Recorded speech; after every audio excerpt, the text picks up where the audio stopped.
నేను ఎప్పుడు కాలం తాలూకు శక్తిని నమ్ముతాను. నేను కేవలం నిమిత్త మాత్రుడని తెలుసు నాకు. हीरो का नाम क्या है?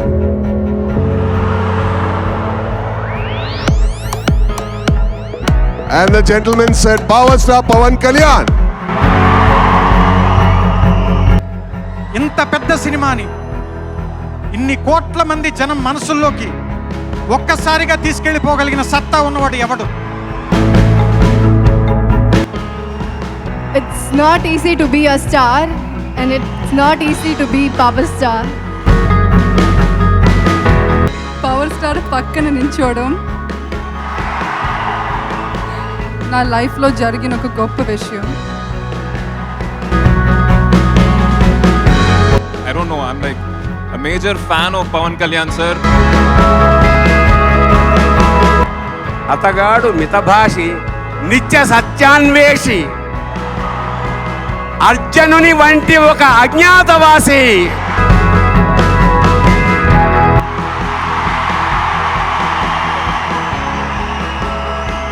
మీ అందరికి గుర్తుందో లేదో, బద్రీ సినిమా రిలీజ్ అప్పుడు ఒక్క పోస్టర్ వేయలేదు, ఆడియో రిలీజ్ చేయలేదు, డైరెక్ట్గా సినిమా రిలీజ్ చేస్తేనే బద్దలు కొట్టింది. అజ్ఞాతవాసి రిలీజ్కు ముందే ప్రేక్షకుల హృదయాలను కొట్టాడు లూటి. That's the beauty. I've done around 200 films, but for me the only words I have for Pawan Kalyan Garu is a man of few words, the status of being the power star, the superstar. I think he remains absolutely humble, down to earth. Tsunami ఎదురుగా వచ్చి నిలబడితే ఎలా ఉంటుందో తెలుసా? తుఫాన్ వచ్చి తలుపులు తడుతుంటే ఎలా వినపడుతుందో తెలుసా? తెలియాలంటే చూడరా, వీడొక హ్యూమన్ సునామీ అని రాశారు. జై Hind. I think for me to come back into Telugu films after 10 long years, that too with power star Pawan Kalyan. I have done around 200 films, but for me the only words I have for Pawan Kalyan Garu is, despite the status of being the power star, the superstar, I think he remains absolutely humble, down to earth, and his humility is what completely takes over. A man of few words. Thank you, Pawan, for being such a great star. Thank you so much. ఒక సినిమాలో పవన్ కళ్యాణ్ గురించి ఒక మాట రాస్తూ, tsunami ఎదురుగా వచ్చి నిలబడితే ఎలా ఉంటుందో తెలుసా? తుఫాన్ వచ్చి తలుపులు తడుతుంటే ఎలా వినపడుతుందో తెలుసా? తెలియాలంటే చూడరా, వీడొక హ్యూమన్ సునామీ అని రాశాను. అక్కడ కళ్యాణ్ కూర్చొని ఉండగా ఇక్కడికి వచ్చి మాట్లాడడం అంటే సునామీలో పిల్లలు కూడా వాయించడం లాంటిది. ఇప్పుడు పేరుకు మాత్రమే పవన్ అంటే గాలి, చిన్న చిరుగాలి, తీరికి మహాప్రభంజనం. అయితే ఈ మహాప్రభంజనం కల్లోలం కలిగించే తుఫాను కాదు, కళ్యాణాన్ని రప్పించేటువంటి ఒక ఆనందకరమైన ప్రభంజనం. దేవుడి దగ్గర ఇప్పుడు కోరుకుంటుంటాను, ఇంత గొప్పవాడిని అవ్వాలి, నాన్నగారి పేరు నిలబెట్టాలని. ఈ సినిమా షూటింగ్ చేస్తున్నాక దేవుడికి కోరికలు కోరడం మానేశాను. అంత గొప్ప అనుభూతి ఇచ్చిన మా గురుగారు త్రివిక్రమ్ గారికి నేను శిరస్సు వంచి ఇచ్చేస్తున్నాను sir. Power star Pawan Kalyan గారికి, అలాగే రాధాకృష్ణ గారికి. ఈసారి ఎక్కువ రోజులు చేశాను పవన్ కళ్యాణ్ గారితో. మొన్న షూటింగ్లో ఆలోచించే సీన్ ఏదో వస్తే ఇలా ఆలోచించి తెలియకుండా ఇలా అన్నాను, అమ్మో ఇలా అని అంటే ఇలా. సో అజ్ఞాతవాసి రిలీజ్కు ముందే ప్రేక్షకుల హృదయాలను కొట్టాడు లూటి. That's the beauty.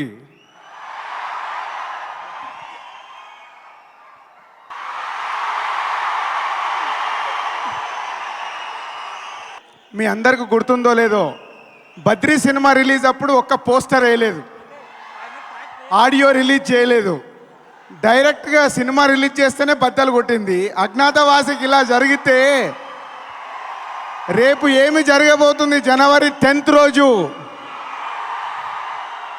Telugu cinema ఇండస్ట్రీకి 2018లో రాబోతున్న బ్లాక్ బస్టర్ హిట్ అజ్ఞాతవాసి. నేను ఇంత గట్టిగా ఎందుకు చెప్తున్నానంటే, కళ్యాణ్ గారు ఏం చేసినా మనము వారి కాలు ఇలా అన్నా మనకు నచ్చేస్తుంది, ఇలా అన్నా నచ్చేస్తుంది, ఒక స్టెప్ వేసినా నచ్చేస్తుంది. నేను 3 ముక్కలు మాట్లాడదామని వచ్చాను. సైలెంట్గా ఉంటే 3 ముక్కలు మాట్లాడతాను. ఫస్ట్ పవన్ కళ్యాణ్, 2 పవన్ కళ్యాణ్, 3 పవన్ కళ్యాణ్. ఇప్పుడు పవన్ కళ్యాణ్ గారి మీద నేను రాసిన చిన్న లైన్ కవిత, సైలెంట్గా ఉంటే.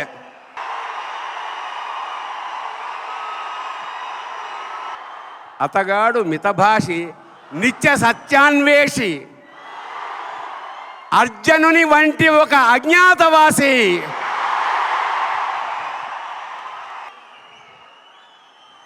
My first Telugu film was Atarantiki Daredi. And I want to tell you, it was one of the happiest cinematic experiences of my career. I was called to do this film and I asked 2 questions. सिर्फ 2 सवाल पूछा मैंने. Hero का नाम क्या है?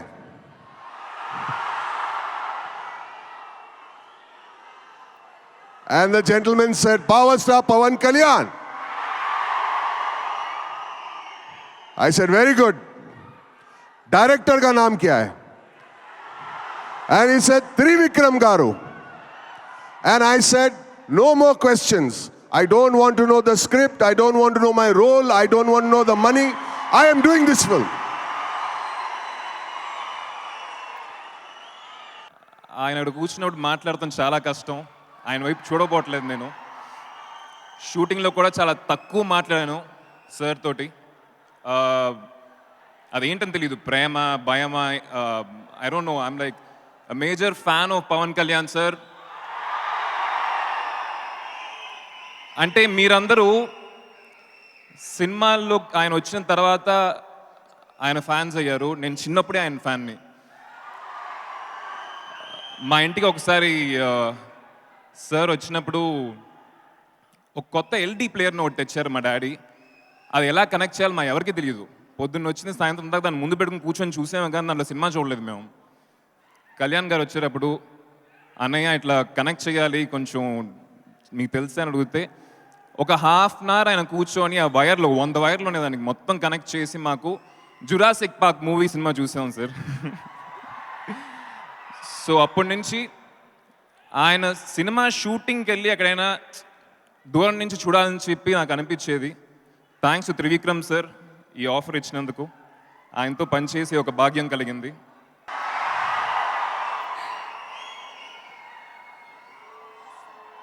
ఈ cinema నా లైఫ్లో జరిగిన ఒక గొప్ప విషయం.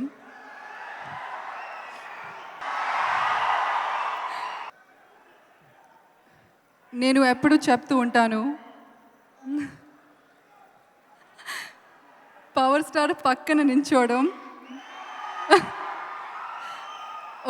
ఒక బ్లెస్సింగ్. అంటే to act along side him is an absolute blessing. It's an honor to act with you. Thank you, sir, so much for this beautiful experience. Last but not the least, it's not easy to be a star and it's not easy to be power star. So, sir, thank you so much, Kalyan Garu. It's a great opportunity to have worked with you. My mom got an opportunity to work with Chiranjeevi Garu in this movie Punnamilagu. So it's a big blessing and pleasure that I've acted with him. Thank you, sir. And after this movie, I was a fan of him on screen. After this movie, I'm a fan of him off screen also, for what he is. Thank you, sir. మనం మాట్లాడుకోవాల్సిన అతి ముఖ్యమైన వ్యక్తి. ఇంత పెద్ద సినిమాని ఇన్ని కోట్ల మంది జనం మనసుల్లోకి ఒక్కసారిగా తీసుకెళ్ళిపోగలిగిన సత్తా ఉన్నవాడు ఎవడు?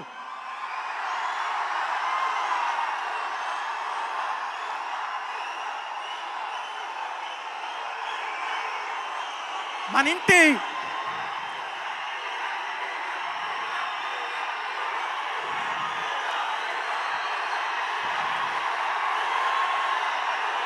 ఇవన్నీ అయిన తర్వాత పవన్ కళ్యాణ్ గారికి నేను ఈ కథని ఫోన్లో 2 నిమిషాలు చెప్పాను. 2 నిమిషాలు ఫోన్లో చెప్పిన వెంటనే ఆయన ఆ సమయంకి ఇటలీలో ఉన్నారు. యాక్చువల్గా నేను కథ చెప్పిన వెంటనే నేను మొదలుపెట్టి 2వ నిమిషం పూర్తి చేసిన వెంటనే చాలా బాగుంది ఈ సినిమా, మనం చేస్తున్నాం అంతే ఫోన్ పెట్టేశారు.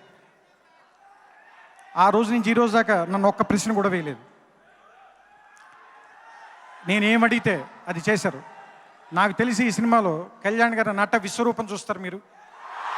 నేను ఇంతకంటే ఎక్కువ చెప్పకూడదు, ఎందుకంటే మన మనసులో ఉన్న ఇష్టాన్ని పదే పదే బయట పెట్టుకోకూడదు, ఎందుకంటే అదంత బాగోదు. మన అమ్మ అంటే మనకి ఎంత ఇష్టం మనం చెప్పుకోం, మన స్నేహితులు అంటే మనకి ఎంత ఇష్టం మనం చెప్పుకోం. అలాగే కళ్యాణ్ గారు ఎంత ఇష్టం నేను చెప్పక్కర్లేదు, మీకు తెలుసు.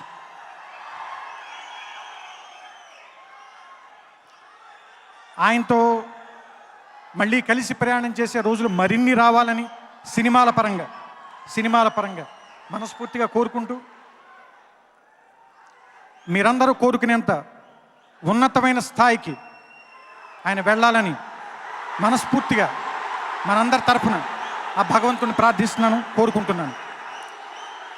సో నేను ఎక్కడ మొదలు పెట్టానో మనం అక్కడే పూర్తి చేద్దాం. ఎందరో మహానుభావులు తెలుగు సినిమాని శిఖరం మీద నిలబెట్టిన మల్లీశ్వరి బిఎన్ రెడ్డి దగ్గర నుంచి బాహుబలి రాజమౌళి వరకు మహానుభావులు అందరికీ నా వందనాలు. గాలిపెంచల నరసింహారావు గారి దగ్గర నుంచి సుసర్ల దక్షిణామూర్తి దగ్గర నుంచి అనిరుద్ధ రవిచంద్ర వరకు తెలుగు పాటని మన ఇళ్లలోకి తీసుకొచ్చిన మహానుభావులు ఎందరో, వాళ్ళందరికీ నా వందనాలు. మార్కస్ బాట్లే, రవికాంత్ నగాయిచ్, నాకు ఇష్టమైన మహా దిగ్దర్శకులు విన్సెంట్ గారు, అక్కడి నుంచి మణికంఠన్ వరకు మనకి ఎందరో మహానుభావులు, వారందరికీ నా వందనాలు. ఎస్వి రంగారావు దగ్గర నుంచి రావు రమేష్, బొమ్మని రాణి, మురళీ శర్మ, తనికెళ్ళ భరణి వరకు ఎందరో మహానుభావులు తెలుగు సినిమాకి, వారందరికీ నా వందనాలు. సావిత్రి, జమున, కాంచనమాల, కన్నాంబ దగ్గర నుంచి కీర్తి సురేష్, అను ఇమాన్యుల్ వరకు ఎందరో మహానుభావులు, అందరికీ నా వందనాలు. ఎన్టీ రామారావు, అక్కినేని నాగేశ్వరరావు, చిరంజీవి, పవన్ కళ్యాణ్, ఎందరో మహానుభావులు, అందరికీ నా వందనాలు. నమస్కారం.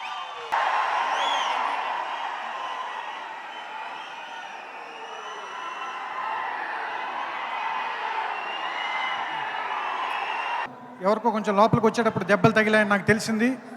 వెళ్ళేటప్పుడు మాత్రం అందరూ క్షేమంగా ఇళ్ళకి వెళ్ళండి. మీరందరూ నాకు ప్రామిస్ చేస్తున్నారా? ఎందుకంటే మీకు ఎవరికైనా ఏదైనా దెబ్బ తగిలితే మనందరికంటే ఆయన ఎక్కువ బాధపడతాడు, అందుకని. సో ఆయన కోసం మీరందరూ క్షేమంగా ఇంటికి వెళ్ళాలి. ఓకే, బైకులు రైష్గా డ్రైవ్ చేయొద్దు, కార్స్ స్లోగా డ్రైవ్ చేయండి, బస్సులు వెనకాల పరిగెత్తద్దు, ప్రశాంతంగా ఇంటికి వెళ్ళండి. ఓకేనా? ఓకే, మనందరూ ఆయన వెనకాల ఉండాలి కదా, ఒక్క నెంబర్ కూడా తగ్గకూడదు కదా, అందుకని కేర్ఫుల్గా ఉండండి.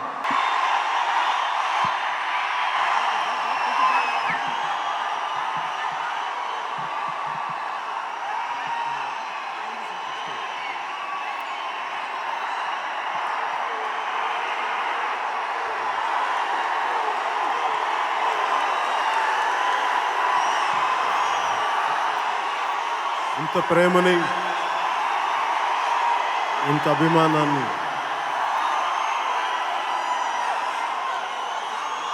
సినిమానే ద్వారా ఇచ్చిన మన దేశానికి ఒక్కసారి వందనాలు తెలుపుకుందాం. భారత్ మాతాకి, భారత్ మాతాకి, భారత్ మాతాకి.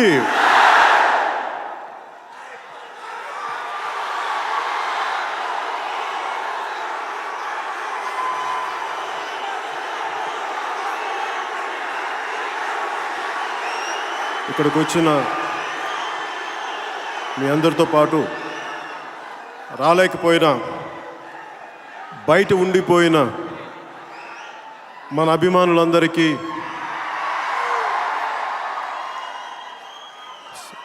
స్థలం చిన్నది అవటం వల్ల బయట ట్రాఫిక్లో ఇరుక్కుపోయిన వాళ్ళకి ప్రతి ఒక్కరికి ముందస్తుగా నా క్షమాపణలు తెలియజేస్తున్నాను. క్షమించమని కోరుకున్నాను. నా లోపల హృదయ వైశాల్యం ఎంత ఉంటుందంటే అభిమానించే ప్రతి ఒక్కరిని గుండెల్లో పెట్టుకోవాలంటుంది.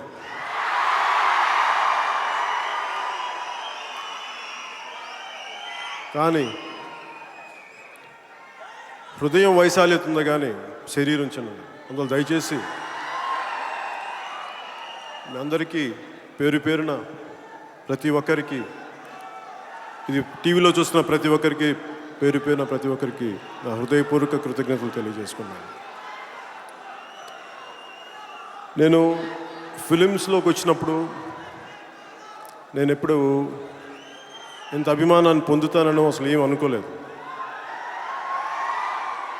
ఇంత అభిమానాన్ని సంపాదిస్తానని కూడా అనుకోలేదు. చిన్నప్పటి నుంచి నాకు మనసులో ఉన్న కోరిక, నా వల్ల ఏదైనా సమాజానికి ఏదైనా ఉపయోగపడితే చిన్న పని చేస్తే బాగుండు అనుకున్నాను. అంతకుమించి నాకు వేరే కోరిక లేదు. కానీ అది సినిమాల ద్వారా మీకు ఇంత చేరువైనందుకు నాదైన కృషి ఈ సమాజానికి, ఈ పొలిటికల్ పార్టీ ద్వారా చేయడానికి నాకు నిజంగా మీ అందరికీ, సినిమాకి నాకు ఇంత ప్రేమనిచ్చిన, ఇంత ప్రజా సమస్యలు ముందుకు తీసుకెళ్ళగలిగే ప్లాట్ఫామ్ ఇచ్చిన సినిమాకి, ఆ తల్లికి నా పాదాభివందనం.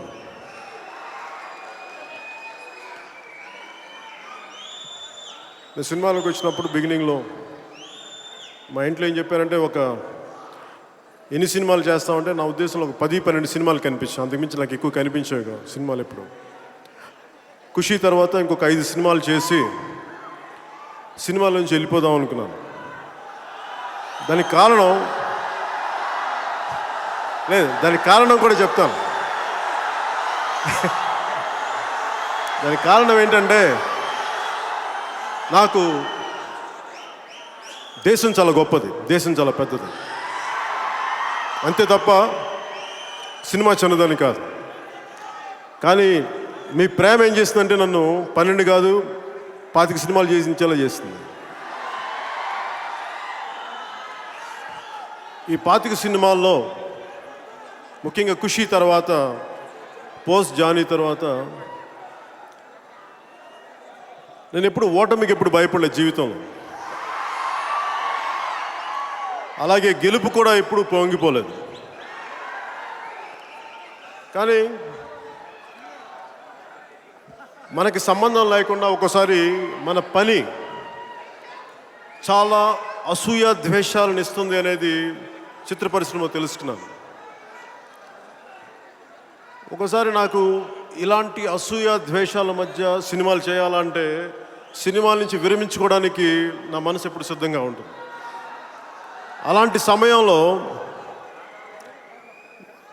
జానీ అనే సినిమా నాకు ఫెయిల్ అయిన తర్వాత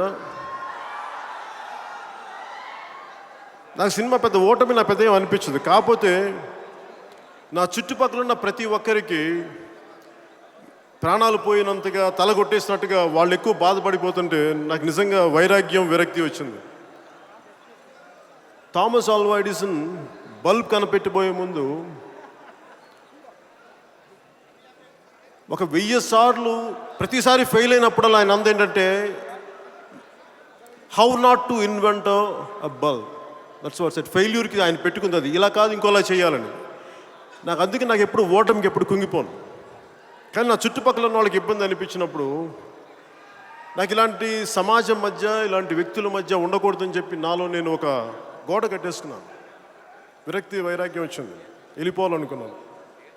కానీ దగ్గర వాళ్ళందరూ, సన్నిహితంగా ఉన్న వాళ్ళందరూ నేను లోపలికి వెళ్ళిపోయినా కానీ నన్ను ఇంకా సినిమాల్లో ఉంచింది, నన్ను బతికించింది మీరు.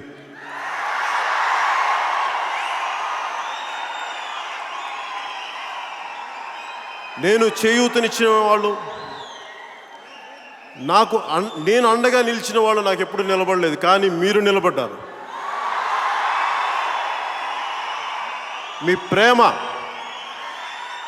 మీ అభిమానం, మీకోసం నాకు కూడా చొక్కా దించుకోవాలంటుంది, గుండెలు పంచుకోవాలంటుంది.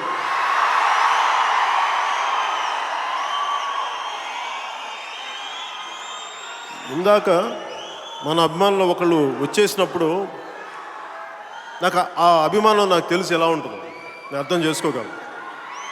నాకు కించపరచాలి ఉండదు. కాకపోతే ఉన్న పరిస్థితుల్లో ఒక్కోసారి నేను మీ అందరితోటి 1-on-1 నేను కలవలేకపోవచ్చే కానీ నా మనసు ఎప్పుడు మీకోసం, నా గుండె ఎప్పుడు, నా హృదయం ఎప్పుడు మీకోసం కొట్టుకుంటూ ఉంటుంది.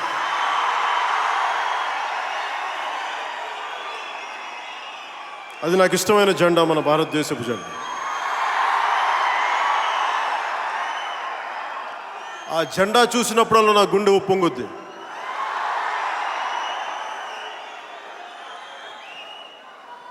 అలాంటి జెండా కోసం, ఆ దేశం కోసం నేను రాజకీయాల్లోకి వెళ్ళాను తప్ప వేరే ఉద్దేశం లేదు. ఎందుకంటే ఏ కళకైనా సరే అంతిమ లక్ష్యం సమాజానికి ఉపయోగపడటం. సో నేనున్న కళ కూడా నా అంతిమ లక్ష్యం శక్తి ఉండగానే, వయసు ఉండగానే ఈ సమాజానికి ఉపయోగపడాలి. సినిమాల ద్వారా మీకు ఎంత చేశానో సమాజానికి కూడా నా వంతు సాయంగా, అది ఉడత సాయం కావచ్చు కానీ నా సాయం అయితే ఖచ్చితంగా మన దేశానికి చేస్తాను.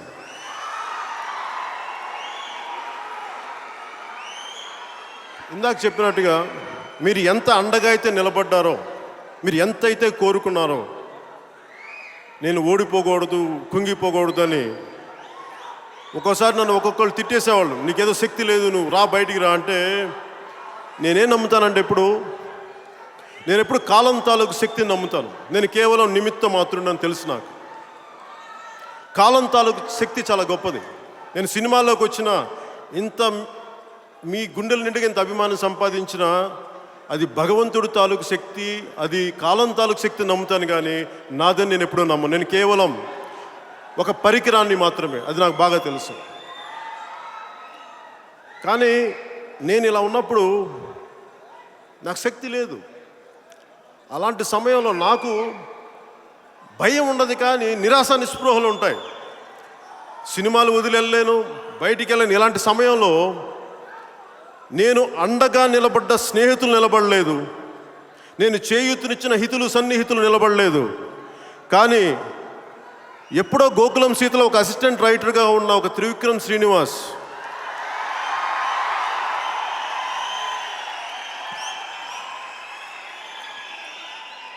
ఒక సినిమా విజయం అప్పుడు మనుషులు ఉంటారు, గెలుస్తున్నప్పుడు మనుషులు ఉంటారు, కిందకి వెళ్ళిపోతున్నప్పుడు, ఓటమి పాలవుతున్నప్పుడు ఒక్కళ్ళు ఉండరు.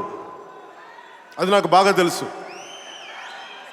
మీరున్నారు, నేను చెప్పేది నా చుట్టుపక్కల మీరున్నారు, మీరు ఎప్పుడు నన్ను వదలలా. నేను అలాగ మీలో అందరూ, మీలో ఒకళ్ళు సినిమా పరిశ్రమలో ఉండేవాడు దర్శకులు అయితే ఆ వ్యక్తి ఆ త్రివిక్రమ్ శ్రీనివాస్. నా దగ్గర పక్కకు వచ్చి మీరు బయటికి రావాలి, మీరు సినిమాలు బాగా చేయాలంటుంటే నాకు ఎలా చేయాలో తెలియదు. ఆయన నన్ను విసిగించేసేవారు. నేను ఇవన్నీ చేస్తా, నాకు జల్సా అనే సినిమాని ఆయన స్క్రిప్ట్ తీసుకొచ్చాను. అంటే ఆ జల్సా నా చాలా సంవత్సరాల తర్వాత విజయం సాధించినా కానీ నాకు ఆ విజయం తెలియటానికి 3-4 సంవత్సరాలు పట్టింది. నాకు ఎవరు చెప్పలేదు జల్సా అనే సినిమా ఆడింది, డబ్బులు వచ్చినాయి, ఇంత బాగా ఆడింది, నాకు నిజంగా తెలియదు. అంటే నేను 4 గోడల మధ్యలో బతికేవాడిని, మీ గుండెల్లో ఉండేవాడిని తప్ప నాకు వేరే ప్రపంచం తెలియదు.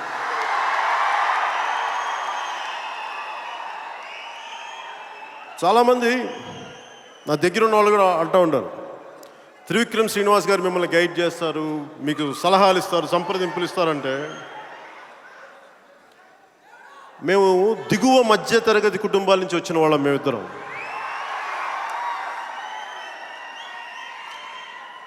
ఎవరన్నా సరే త్రివిక్రమ్ శ్రీనివాస్ గారి గురించి మాట్లాడుతుంటే నా పక్కన ఉండి నాకు సలహాలు ఇస్తున్నారని నాకు అనిపిస్తే చాలా హాస్యాస్పదంగా ఉంటుంది. ఆయనకి నేను ఏం ఇవ్వగలను? ఆయన నేను లేకపోతే లేరా? ఎంఎస్సి న్యూక్లియర్ ఫిజిక్స్ చదువుకున్న వ్యక్తి, గోల్డ్ మెడలిస్ట్, ఒక గొప్ప రచయిత,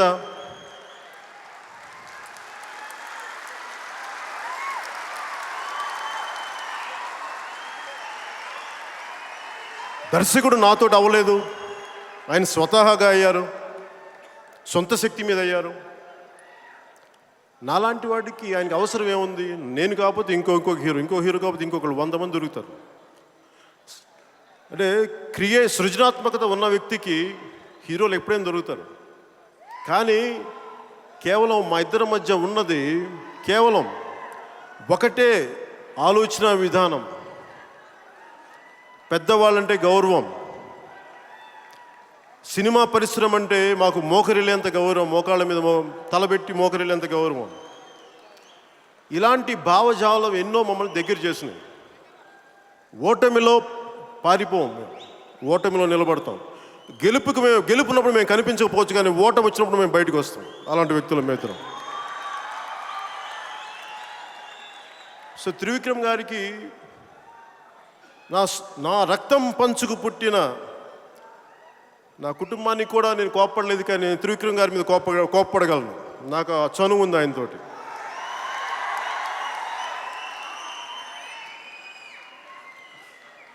నాకు అంత సాన్నిహిత్యం ఉంది ఆయనతోటి.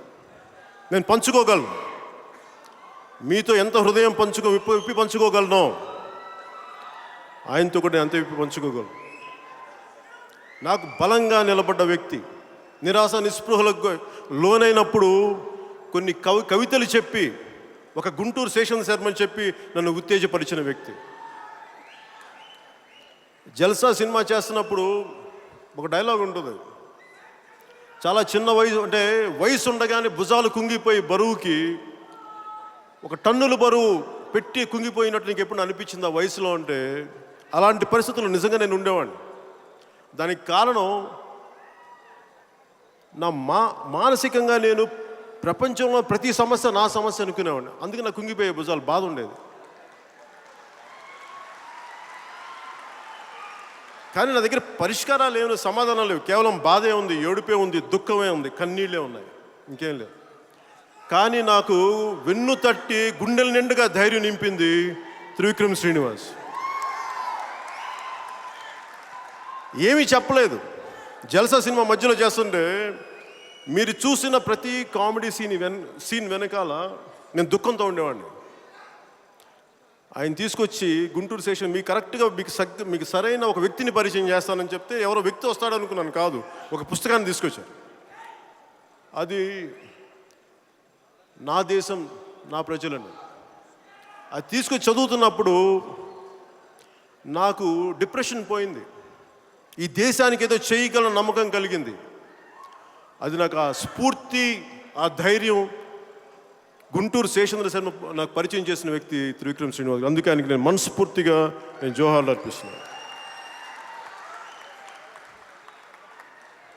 నాకు ఎప్పుడైనా సరే సినిమా ఫంక్షన్స్లో దాదాపు 25 సినిమాలు అనుకుంటా, నేను ఎప్పుడు నా సినిమా చూడండి బాగుంటుంది నాకు ఎప్పుడు చెప్పడానికి మనస్కరించదు. ఎందుకంటే మీకు సినిమా నచ్చినప్పుడు మీరు మనస్ఫూర్తిగా చూడండి, సినిమా నచ్చినప్పుడు ఈజీగా వదిలేయచ్చు. కానీ ఈ ఒక్క సినిమా ఆయనకి మీకు ఎలాంటి సినిమా నచ్చొద్దు అని చెప్పి మాదైన ప్రయత్నం మేము చేశాం. త్రివిక్రమ్ శ్రీనివాస్ గారు తనదైన ప్రయత్నం, నచ్చేలా, అందరికి నచ్చేలా. దీనికోసం మణికందన్ లాంటి ఒక సుపీరియర్ సినిమాటోగ్రాఫర్ని తీసుకొచ్చి, నాకు బాగా నచ్చిన వ్యక్తి మణికందన్ గారు. అలాగా ఆర్ట్ డైరెక్టర్ ప్రకాష్ గారు. అంటే నేను సినిమాలోకి వచ్చినప్పుడు నాకు స్నేహితుడు ఉండేవాడు, ఆనంద్ సాయి అని. ఆయన తర్వాత ఆయనకంటే చాలా బాగా చేసే వ్యక్తి ఆర్ట్ డైరెక్టర్ ప్రకాష్ చాలా గొప్ప కళా దర్శకుడు. ఆయనకి చాలా ఉన్నతమైన భవిష్యత్తు ఉంటుందని నేను మనస్ఫూర్తిగా నమ్ముతున్నాను. అలాగే ఈ సినిమాలో నిర్మాత రాధాకృష్ణ గారు. నాకు ఎందుకంటే నిర్మాతలు ఎప్పుడు నా మీద పెట్టుబడి పెట్టి తక్కువలో తీసేసి ఎక్కువ డబ్బులు సంపాదిద్దామని ఆలోచించేవాళ్ళు, కానీ సినిమాకి ఎంత కావాలో పెట్టుబడి పెట్టి డిస్ట్రిబ్యూటర్స్కి ఎంత అండగా నిలబడాలో అని నిర్మాతలు చాలా కనుమరుగు అయిపోతున్న ప్రస్తుత కాలంలో తిరిగి పాతకాలపు విలువల్ని తిరిగి తెచ్చిన వ్యక్తి రాధాకృష్ణ గారు. ఏం నమ్ముతానంటే, మనం ఎవరైతే మన మీద పెట్టుబడులు పెట్టారో, ఎవరైతే మీరు ఆనందంతో మీరు సినిమా చూడటానికి వస్తారో, మేము తిరిగి అది రెసిప్రొకేట్ చేయనప్పుడు అది ద్రోహం అవుతుంది, చాలా తప్పు అవుతుంది. నేను డబ్బులు వదులుకోవడానికి సిద్ధమైనాక ఎందుకు సిద్ధమవుతానంటే, ఇంత ఆశతో మీరు అందరూ వచ్చినప్పుడు మాదైన ప్రయత్నం మీకు నచ్చచ్చు నచ్చకపోవచ్చు, కానీ మాలో కలుషితం ఉండకూడదు, డబ్బులు దోచేయాలన్న ఆలోచన ఉండకూడదు. అందుకని నేను ఎంతో కొంత నిలబడ్డ ప్రయత్నం. అలాంటి నిర్మాత నాకు రాధాకృష్ణ గారితో దొరికారు. Thank you sir. అలాగే నాకు అనేక మంది సంగీత దర్శకులు, నాకు ఇష్టమైన పాట మీ అందరికీ, నేను బాగా మ్యూజిక్ వింటాను, ఆ కొలవరి ఆ పాట చాలా వింటుంటాను. నాకు ఇష్టమైన music director Anirudh. So Anirudh చూడగానే ఆయన పాటలు ఇవన్నీ వినగానే, ముఖ్యంగా కొలవరి పాట వినగానే అది నేను రకరకాలుగా విని ఒక్కనే కూర్చున్నప్పుడు డ్యాన్స్ చేసే పాట అది. మీరు ఎవరు చూడకపోవచ్చు, అది సినిమాల్లో డ్యాన్స్ చేయకపోవచ్చేమో కానీ, తక్కువ చేస్తానేమో కానీ, ఒక్కడే ఉన్నప్పుడు ఎంతో కొంత ఊగుతాను. అలా నాకు ఇష్టమైన మైకేల్ జాక్సన్ తర్వాత నాకు అంత ఇష్టమైన మ్యూజిక్ డైరెక్టర్ నాకు అనిరుద్.